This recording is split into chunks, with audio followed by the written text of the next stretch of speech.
Ka Central Agricultural University Imphal ha ka Jinghikai lang bat ka NAHEP ICAR New Delhi kala Pynlong ya ka program ay Jinghikai ba Taiew Halor ka Natural Farming Present Status and Future Prospect ha ka College of Agriculture Kyrdemkulai ha Meghalaya nado ka arpraterik unailar tat hado ka shpoterik unailur.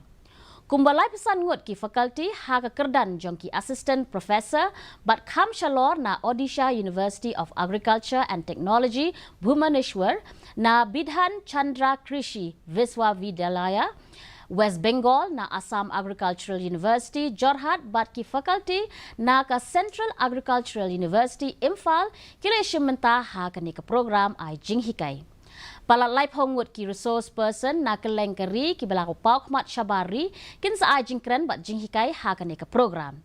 Ya ka program play la penyat da Dr. Anupam Mishra ubadai Vice Chancellor ka Central Agricultural University Imphal. Ha ka ni ka program la pelajru ya ka Handbook on Natural Farming Principles and Practice Volume 1 da ki riu paukmat.